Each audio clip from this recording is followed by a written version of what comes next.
वे मेरे भाण भाइयों, भाई भतीजों, पोता पोतियों, जितने भी जवान हो, गाभरू हो, बेटे ध्यान से सुनियो।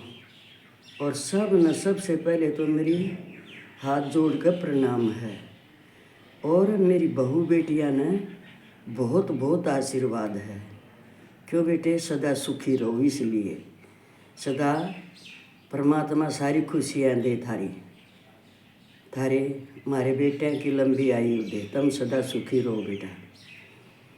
आज मेरे प्यारे छोटे छोटे नन्हे मुन्नो, थारे लिए कोई जोक नहीं है। क्यों बेटे? क्योंकि आज हमारे बड़ों के लिए ही बात है ये। और आँखों देख के साथ में गुजरी हुई, तो मैं आज यही वो करूँगी और परमिशन से कर रही हूँ बेटे। क्योंकि पंचायत हो रही है 2 दिन से गांव में, और एक बुजुर्ग के साथ बेटे वो तो रही है जगह जगह बच्चों, पर किसी किसी के साथ ज़्यादा ही अन्याय है। तो आज मैं वही बात बताऊंगी, क्योंकि ये बातें हुई हैं जब सारे गांव को पता, आस पड़ोस रिश्तेदार सभी आए हुए हैं, सबको मालूम है। तो भाई मेरे नमनीय बुजुर्ग जो हमारे प्रधान हैं, चौधरी हैं, मान्यगण हैं, उनसे इजाज़त ली है बेटा, कोई भी उंगली मत उठाना, सच्ची बात है।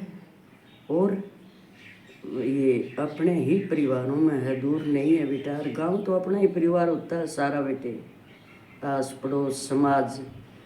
जब हमारा ये इतना बुरा हाल चला हुआ है बेटे, तो सब न सुनना चाहिए। और अपनी दादी ताई बुआ भाण को कुछ ऐसा मत बोलना बेटे। मैं आँखों देखी आपको बता रही हूँ, अगर आपको भी पता चल जाता है ऐसा तो फिर बताना आप। अभी सुनो बेटे, छोटी सी बात मैं बता रही थी ना आपको कि पड़ोस में कुछ थोड़ा सा ऐसा हो रहा है। इतने बड़े बुजुर्ग नहीं थे ये, जिसको मैं बुजुर्ग बोल रही हूँ, इतनी उम्र नहीं थी इनकी। लेकिन बेटा, एक बाप जिसके 3 बेटे, और भाई कुछ दिन पहले वो हमारी भाण गुजर चुकी हैं, और वो भी इसी उसमें गई हैं, क्योंकि कोई भी संभाल नहीं थी। जिस बाप ने 3 बेटे पढ़ाकर तीनों नौकरी पर हैं, 2 बाहर हैं, एक गांव में टीचर है। अब आप ये समझियो मेन बात। बाणो, मेरे भाइयों भतीजों, सुनो। हम बोलते हैं ना, भारत माता की जय, जय जवान जय किसान। और भाई देवी देवताओं को प्रणाम करते हैं, मेरी शेरा वाली की जय, मेरी काली माई की जय बोलते हैं ना हम सभी। तो वो देवी देवता हमारे वो कहाँ चले जाते हैं जब ये हादसे होते हैं। ये कब कैसा न्याय है बेटे ये हैं। तो बेटे देखो, हमने क्या किसी ने देखा है? कर्मों के फल हैं। कैसे कर्मों के फल हों? इसे सभ्य पुरुष के लिए, जिसने अपने बच्चों को लायक बना के और फिर अपना घर बार ऐसे हो गया ना कि संभल गया। कितने साल तो उसने गऊओं की सेवा करी है, अभी भी उधर ही थे वो। तो हम गौ माता की जय, गौ माता की जय, दान धर्म करते हैं, सब कुछ करते हैं ना। अब क्या उन्होंने नहीं किया था? तो आप ये बताइए, अगर मैं गलत बोल रही होंगी तो मैं पहले ही आपसे, अपने बुजुर्गों से पैरों में झुक के नमन करती हूँ, और मुझे माफ़ भी कर देना, क्योंकि बुजुर्गों का तो मैं बच्चा ही हूँ ना, आपसे ही शिक्षा ली हुई है। जब इतना बड़ा अन्याय कोई देखता है, मैं भी उम्र में आ रही हूँ, तो मुझे रुका नहीं जा रहा बेटे। गांव है ये, गांव में क्या क्या हो रहा है, शहरों में किसी को पता नहीं चलता। और यहाँ तो बेटे सब आपस में जाने, सबके घरों में आना जाना हमने, चाहे खुशी है चाहे गमी है।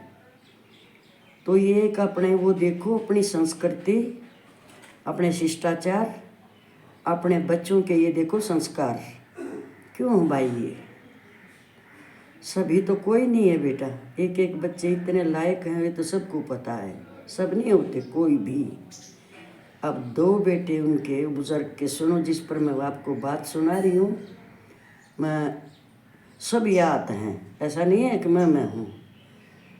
इतना लंबा तगड़ा आदमी कभी मेरी तो अपना देखा हुआ, गाँव के आदमी सब ने देखे हुए हैं। और चौधरी आदमी, हर समय दान धर्म के लिए तत्पर। आज उसके साथ क्यों ऐसा बना? मैं सभी अपने समाज के आदमियों से ये पूछना चाहती हूँ कि ये हमारे साथ कब तक ये इतना बड़ा जुल्म होता रहेगा? अब किसी का बेटा डीसी है, किसी का डीएम है, किसी का और किसी पद पर है, किसी का एरोप्लेन चला रहा है, किसी का कुछ है, आर्मी में है या कहीं भी हैं। अरे किसने बिठाए हो तुम इतने ऊंचे पदों पे? उसी बाप ने ना, उसी बाप ने जो अपनी आंतों को मोस मोस के, अपनी इच्छाओं को मार मार के कि मेरे बच्चे सदा सुखी रहेंगे। और आज उसी का बाप, उन्हीं का बाप कैसे कैसे उसकी भूखा मर के, बिना संभाल के, सड़ के कैसे प्राण त्याग गए उसने, फिर भी कोई नज़दीक नहीं। अरे 50 करोड़, 50 लाख, 9-10 लाख की गाड़ियाँ में चलने वालों, किसने बिठाए हो तुम इन गाड़ियों में? इन कोठियों में किसने बिठाए हो तुम? तेरे बाप ने जिंदगी का संघर्ष करके अपना, और उसकी एक ये क्या शेड क्या बोलते हो तुम? हम 3 बोलते थे। उस शेड के नीचे चारपाई, शेड क्या बोलते हैं उसको? पशुओं के घेर में एक शेड के नीचे उसकी चारपाई, और एक बहू बेटा उसके पास हैं और बाकी बाहर नौकरी कर रहे हैं। वो अपनी पदवियों के उसमें हैं, वो गाँव में क्या करेंगे? तो कोई भी गौशाला में रहे, वो उनको भी लेके आए थे, क्योंकि अभी उनकी हालत ख़राब हो गई थी। और वो क्या किसी ने बुलाए हैं? बेटे बहू ने लेके आए हैं आदमी, भाई अपने को संभालो, हालत ख़राब है, ऊपर से सर्दी। तो आप लोग ये बताइए कि जिसका बेटा ये कह दे कि अभी भी अंडीपना दिखावे है, बहू कह दे गुदड़ा में थुक्के है, बांस आवे है, बाथरूम उसके में निकल जाए है, तो वो कैसे क्या करेगा? आप ही बताइए। ये स्थिति परमात्मा करे किसी में नहीं आए, क्योंकि मैं अपनी आंखों देख के आई हुई हूँ।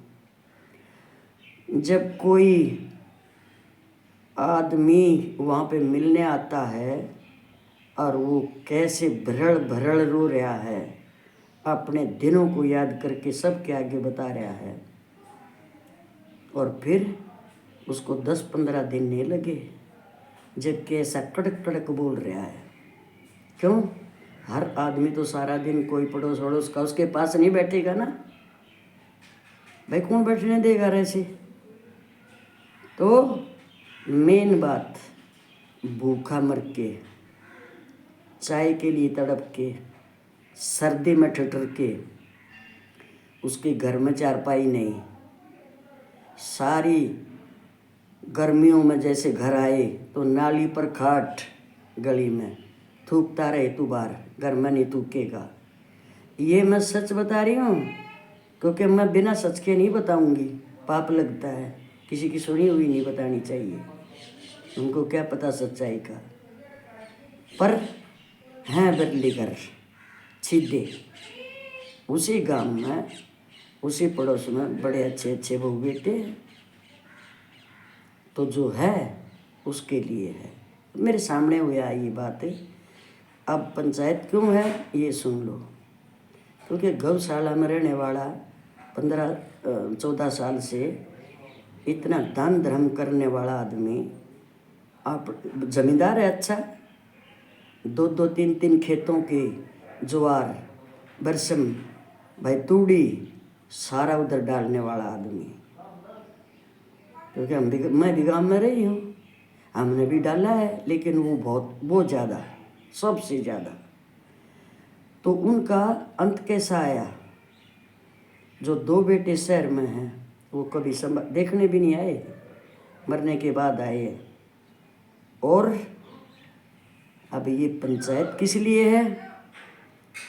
एक छारा कौन सा गांव है, मेरे पूरा ध्यान नहीं है, उसमें भी पंचायत चली हुई है इन्हीं विषयों पर। और ये अभी परसों में उधर होके आई सकरात से आड़े दिन आड़े अपने गांव में, वहाँ भी पंचायत थी। और उस पर गौ माता के ऊपर बताई हुई है मैंने आपसे वीडियो में। आप मेरा कोई वो तो करते नहीं है, कमेंट शमेंट सब प्रकार कुछ नहीं करते, मत करो बेटे तारी मर्जी। लेकिन मैंने तो जो कहना है वो मैं कहूँगी, मैंने किसी चीज़ का लालच नहीं, पर ये मेरे मन में कभी से थी। हर चीज़ जहाँ तक मैं जीऊँगी ये मैं उजागर जरूर करूँगी, क्योंकि मेरा क्या पता कैसा अंत है। जो 1-2 बेटी बहू मारी हैं, वो बेटी है तो हमारी जो बहू बन रही, हमारे संस्कार क्यों हैं इसे? कोई माँ ने, उसकी माँ ने ये नहीं कहा बेटी तेरे ससुर का क्या हाल है। गांव में बात फैलेगी, गुआंड में फैलेगी। अभी उसकी 13वीं है, उसकी 13वीं हुई है कल। बुजुर्ग था, लेकिन मैं अपना गाना कोई वो ही नहीं गा रही, क्योंकि मेरा दिल खुश नहीं है। तो अब वो जो बाहर वाले बच्चे आए हैं, 2 बेटे बड़ी पोस्टों पर और एक गांव में है टीचर। तो आप ये बताइए, अभी वो क्या बोले आते ही, सुनो आप, तीनों भाई मिलके वो फैसला करते हैं कि हम वो करेंगे, क्या बोलते हैं उसको, भोज, मृत्यु भोज, जिसको हम अपने वेदों में बोलते हैं। अब उसको कोई करने नहीं दे रहा है, ये है वो पंचायत। रोकते कई रोकते नहीं है, पंचायत नहीं रोकती। क्यों नहीं रोकती? हर गांव को, हर घर का पता है किसने अपने माँ बाप को, किसने अपने दादा दादी को कैसे सेवा की है, कैसे वो गए हैं, वो भूल के गए हैं कुछ ये कर देना हमारे नाम से, तो ही करने देते हैं। नहीं तो ये पंचायत हो चुकी है कि मृत्यु भोज कोई करेगा तो उसको जुर्माना लगेगा। कुछ गाँव में, पूरे हरियाणा का मुझे नहीं मालूम है, मैंने आप अपने उसका पता है। तो बच्चों, मेरे भाई भतीजों, मेरी बहनों, हमारा किसी ने नहीं पता है कि हमारी कैसी गति होएगी।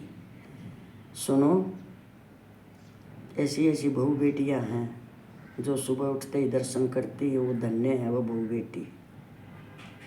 और जो सुबह उठ कर मुँह की तरफ पल्ला कर लेती हैं बुजुर्गों से, उनका क्या हाल होएगा। हम तो बद्दुआ भी दे सकते बेटे आपको, नहीं कैसे दें हम। पर सुन लो इस बात को, जिस बुजुर्ग की ऐसी हालत होकर सबको पता चलता है बेटे, कितने शर्म की बात है। सुनो, क्योंकि ये मेरी ही अपनी बात है, समझो हमारे ही। अब वो जिद लगाए हुए हैं बच्चे कि हम ये करेंगे, और गांव गुहांड रिश्तेदार तो वही बात आ गई ना, रिश्तेदार अपने हैं। अब वो इकट्ठे कर लिए सारे, वो आए किस लिए? उनमें किसी में ये हिम्मत नहीं, सारे रिश्तेदार ये कह दे तुम कर क्या रहे हो। क्या उनको मालूम नहीं है क्यों जुबान बंद है उनकी? क्यों उनकी जुबान ये नहीं खुलती कि भाई किस चीज़ पे कर रहा तुम? तेरे बाप को गौशाला में से ऊपर नीचे सांस हो रहे तब तो लेके आए।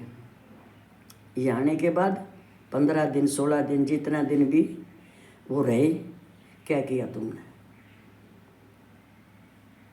बिस्तरों में थूकता, बिस्तरों में वो करता बाथरूम। ये सुन सुन के वो कितना रोया है। अब तुम भोज भी करना चाहते हो, किस चीज़ का? मंदिरों में जाते हो, गौशाला में भी दान करते हो, तुम भंडारे भी लगाते हो, और फिर ये दिखावटी पाखंड ढोंग अपना पैर ऊपर रखने के लिए आज भोज बनाओगे। उसको कोई मान्य नहीं करेगा। 15 तो नहीं भाई, हमारे ये एरिया के 52 कुछ गांव हैं, इनमें पहले भी हो चुकी है ये पंचायत और अभी भी चल रही है। अब मैं वहीं से आई हूँ, तो आप ये सुनो, पब्लिक बैठी है, सबको बुलाया भी गया है, तो मैं आप लोगों को आज इसलिए बता रही हूँ, सच्चाई है। और ज़्यादा मैं पेट पाट पाट कर क्यों बताऊँ हूँ तुमने, नहीं बताती, समझ लो बस बात ना। ये हमारे हरियाणा में सबसे बुरा सत्यानाश हो रहा भाइयों। छिपे पड़े हैं आदमी कोनों में। तो जिनके अमीर धनाढ्य, वो कोठी वाले, जिसका बाप सड़ सड़ के एक कोने में शेड के नीचे मरा है, वो डूब कर मर जाओ, उसके लिए कोठी में जगह नहीं है। 4 कुत्ते पाल रहा है, 4 कुत्ते पाल रहा है, और एक बाप के लिए उस कोठी में जगह नहीं है। और जिस बाप ने एक एक पेट का मरोड़ी दे दे वह कोठी बनवाई है कमा कमा के, किसके लिए? तो आज मेरा यही टॉपिक था, और मैं दुखी भी हो रही हूँ, क्योंकि अभी मैंने फिर जाना है। अभी मैं सिर्फ बीच में जैसे भाई सभी जाते हैं संस्कार करके, हो तो कोई वो करके संस्कार, तो आज थोड़ी, आज तो दूसरा वो है 13वीं है। अब रिश्तेदारों, मैं आपसे हाथ जोड़ के कह रही हूँ, क्या वो आपके कुछ नहीं लगते थे? क्या आपको अपना आगामी टाइम का पता है? आप क्यों खुल के नहीं बोलते? जब ये इतनी दुनिया गांव की चौर दे के हर एक गांव से आदमी आया हुआ है, वो क्यों बोल रहे हैं? आप लोग क्यों नहीं बोलते? किसका डर है आपने? इसी रिश्तेदारी का, जिसने अपने बाप को, अपने जनक को तक बख्शा नहीं। आप लोग क्या उम्मीद करते हो उनसे? ऐसी रिश्तेदारी होती है? अगर किसी को बात कहनी है तो खुल के कहो, डरो मत। आपका क्या करेंगे वो? करेंगे वो भी किसी के लिए सहन कर लियो। ये जो आगे वाला टाइम आने वाला है, हमारे बच्चे अभी भी बहुत अच्छे हैं, बहुत बतेरे अच्छे हैं संस्कार। तुम अपना ध्यान करो आगे। जो विदेशों में पढ़ने जा रहे हैं बच्चे, या भाई शहरों में रह रहे हैं, उन अपने दादा तक के नामों का नहीं पता, तो तुम किस चीज़ की वो बात देखो। अगर आप जवान बच्चों, भाई भतीजों या मेरी बहनों, अगर किसी को तुम आप बार बार, मैं तो अपने नहीं कहती, मेरा किसी ने नहीं है, मैं औरों की सुनती हूँ, ज्ञान झाड़ना बोलती हो ना, ये किसी का अपमान मत करो। किसी को कोई बात लेनी है तो ले लो, ना लेनी है तो छोड़ो। अपमानित तुम किसी को भी मत करो, ये ज्ञान नहीं है, ये सच्चाई है। हमारा ही भारत देश महर्षि ऋषि तपस्वियों का देश है, सबको पता है। ये वही देश है, ये वही हरियाणा है जिसमें माँ बाप की इतनी दुर्गति, जो मरते मरते भी रो रहा, मरते हुए भी उसके कोई पास आके ये नहीं करा, तो तुम कुछ कहती रहो। बुद्धि रखो इतनी, किसी को बोलो मत। कुछ फोन पर कोई कुछ बोल रहा है तो, और मेरे को बोलेगी बहन, बेटी, बहू, बोल लेना, क्योंकि मैं सच्चाई बता रही हूँ और मैं गांव में हूँ। ये मेरे तो बर्दाश्त नहीं होता, क्यों ना होता? हमने थारी भी जनता है, तुम कमेंट करो हो बेहुदे हरकत के, पर हम न थारी भी चिंता है क्योंकि तुम्हारी बहू बेटी हो। पता कि थारा क्या होगा और फिर क्या फ़ायदा उसका पछताने का। तो अभी ही ये चीज़ें सब जानते हैं जो मैं बता रही हूँ, ये मैं अकेली थोड़ी जानती हूँ, लेकिन कहने की हिम्मत नहीं है क्योंकि मैं अभी भी देख के आई हूँ कैसे चुप बैठे हैं। पता क्या है, तुम किस नंबरों की बात देखो, कौन तुमने नंबर देगा, तुम चुप बैठे हो तो। अरे ऐसे नंबरों का क्या करना, खलबली मची हुई है अंदर और उसको कोई बाहर नहीं निकाल रहा है। कभी मेरे से वो नाराज़ हो जाए, कभी मेरे से वो नाराज़ हो जाए। अरे ये चिंता है तुमने नाराज़ होने की। एक आत्मा कैसे तड़प के गई है, उसके लिए हमारा कोई फर्ज नहीं बनता। कम से कम उस परिवार के जो बेटे, अभी वो जो SDO DO CO PO वो अभी भोज करना चाहते हैं, तो क्या आप लोग कोई कमेंट नहीं कर सकते? क्या आपका कौन सा हक है उनको उनका पैसा लगाने का अभी गाँव के लिए? ये पैसा अपना उनके ऊपर क्यों नहीं लगाया? अरे गांव वाले आदमी, गौशाला से ही आदमी डॉक्टर बुला के हॉस्पिटल लेके जाते हैं और बेटे बहू नहीं, तो आज वो भोज करेंगे? कौन उनका भोज स्वीकार करेगा? बगावत है भाई, और यहीं से काम शुरू होएगा। बगावत करेंगे, जाति बहिष्कार भी की भी बातें चल रही हैं। ये होगा नहीं, ये तो बहुत बुरा जुल्म है। जो अपनी आंखों देख लेता है ना, तब आप लोगों को पता चलेगा। आप मौज ले रहे हो अपने फ्लैटों में, अपनी कोठियों में, और जो शेडों के नीचे बुजुर्ग पड़े उनको देखो आकर फटी रजाइयों में, पैरों में जूते तक नहीं, टूटे फूटे। तो क्या कहोगे आप उस बात को? बुरा मत मानो। मैं एक हफ्ते से मेरा फ़ोन आ रहे हैं, पर कुछ ऐसा ही चल रहा था, मैं जा नहीं पा रही हूँ। अभी मैंने संडे को जाना है और यही चीज़ देखूँगी। अभी तो मेरे 2-4 बुजुर्ग हैं, मेरे नमनी हैं, उनसे इजाज़त लूँगी मैं। मैंने किसी का कुछ नहीं चाहिए भाई, पर ये हालत देखी नहीं जाती। क्यों नहीं देखी जाती? वो हमारा भी, मेरा भी कुछ लगता था। वो घर परिवार पड़ोस अड़ोस गांव समाज सारा अपना है मानो। तो उसकी बेटी आई है, बेटी को भी जब घर में घुसने नहीं दिया जाता, वो अपने बाप को ले जा रही है तो उनकी नाक कटती है क्योंकि वो वहाँ मरेगा।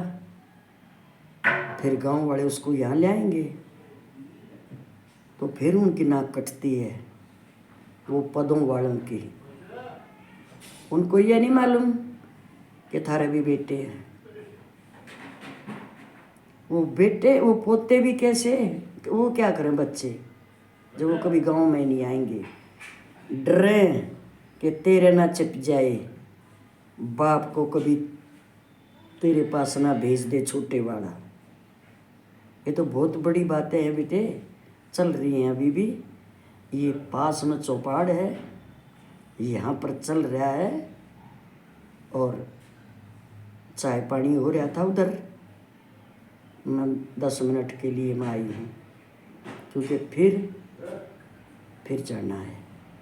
तो आप लोगों को मैं ये 5-10 मिनट 15 मिनट के लिए बीच में कहाँ की रोटी पानी, मैंने तो अभी तक 1 कप चाय पी है, वो भी अपने ही घर में। भूख का नाम निशान नहीं है क्योंकि जिस दिन वो गुजरा था वो दिन भी देखा था और जो आज चल रहा है वो भी देख रही हूँ। लेकिन गांव वालों को, गुआंढ वालों को, इस गोत्र वालों को, मैं सभी को बहुत बहुत धन्यवाद और नमन कर रही हूँ क्योंकि आपने इतना अच्छा कदम उठाया है। ये लुकमा चोरी छिपे बहुत चीज़ें होती रहती हैं, लेकिन ये किसी से बर्दाश्त नहीं हुआ। किसी सभ्य सज्जन माननीय पुरुष ने ये उठाया है ये स्टेप। कोई मानो थारी मर्जी, पर मेरे को भूल कर भी ये मत कह देना कि क्या बोल रही है, क्योंकि बेटा पाप लग जाएगा तुमको। मैं बहुत दुखी हूँ। क्यों दुखी हूँ? अरे हमने वो आदमी कमाता देखा है, मैं इसलिए दुखी हूँ। खेत भी पास में है, बड़ा जमींदार, बैलों से दिन और रात हल चलाते हुए मैंने देखा है उसको। और वो जो बहन थी उनकी धर्मपत्नी मैंने देखा है।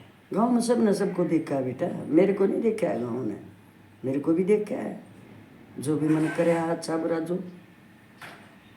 तो मेरे बहन भाइयों, मेरे भाई भतीजों, जवानों, बेटे मेरे पास फालतू टाइम पास करने के लिए ऐसी कोई चीज़ नहीं है, क्योंकि मैं आप लोग इस बात पर गौर करना। चाहे आप बताइए ना, मैंने सिर्फ 2-4 कमेंट कर देना, जो भी सुने इसके ऊपर ये कमेंट कर देना कि ये अभी भोज ठीक है या गलत है। उसके साथ, बुजुर्ग के साथ, हमारे माननीय के साथ अच्छा हुआ या बुरा हुआ है। और लेकिन पहले लिखवा लो, ये है सच। अभी भी कोई आ जाओ यहाँ पे, वो उसको करने नहीं देंगे। आज ये चैलेंज है, और इसमें जिसने भी भागीदारी लेनी चाहिए वो बहुत ही धन्य होगा। वो भी ये दिखावा मैं, अगर मेरा नाम होगा रे, उसने इतना वो कर दिया अपने बाप पर। ये करने आए हैं बहुत सारी बेटे, जो वो करोड़ों की गाड़ियों में वो कोठियों में बैठे हैं, वो आए। और बाप 8-10 साल से गौशाला में, और फिर शेड के नीचे, शेड क्या हुए, शेड जिन हम टीन गिर दिया करें हैं। सभी मेरे बहन भाइयों को अक्षमा के साथ सभी से निवेदन करती हूँ कि इस चीज़ पर ध्यान दे के, चाहे तुम मेरे पे मत करना, किसी के भी चैनलों पर इसको डिक्लेयर कर दो, लिख के कमेंट कर दो कि ऐसा अन्याय नहीं। जो भी हैं 2-4, एक बेटे अपने बहू बेटे अपने माँ बाप को ऐसे भी रखते हैं, उनके लिए कौन बोल सकता है। और वो ये कर्म बोझ करते भी नहीं है, पहले ही करते हैं जो कुछ करना है। अच्छे ज़्यादा हैं, ये कुछ हैं, इनके कर्म फूटे हैं, इन अपने कर्म फोड़ने हैं। अच्छे भले घरों के बच्चे, इन अपनी किस्मत आप फोड़नी है। परमात्मा नहीं फोड़ता है, कर्म फोड़ते हैं ये। अब ये कर्म ही फोड़ रहे हैं। अभी बहनों, भगवान सभी आपको खुश रखे। मैं भी बंद करूँगी क्योंकि आवाज़ चालू होगी। मेरा घर बिल्कुल चौपाट के साथ में है, सबको पता है। आप मुझे माफ़ कर देना, और इसमें थोड़ी सहायक होना। सब आप अपनी राय ज़रूर देना। मैं तो बेटे देखी हुई, कही हुई, इजाज़त ली हुई बता रही हूँ। मैं क्या कहीं से पकड़ के लाई हूँ या बनावटी बना के? मेरे से बनाई थोड़ी जाएगी ऐसी बात है। कोई इंक्वायरी कर सकता है। सभी बहनों को बार बार राम राम बेबे साथ दो। सभी सर्दी में कहीं से आदमी आए हुए हैं, साथ दो। चाहे आप कितनी भी सुखी सौभाग्यशाली हैं, परमात्मा करे तुम थारी बहू बेटे थारी बहुत सेवा करें, पर दुखियों के लिए तो थोड़ा बहुत जुबान का ही एक हिंड लिख दो। उसमें कुछ नहीं लगता बहनों, ना पैसा लगता ना मेहनत लगती। ये जुबान है ना, इससे अच्छी बात लिखो बेटा, फैल जाए सभी जगह।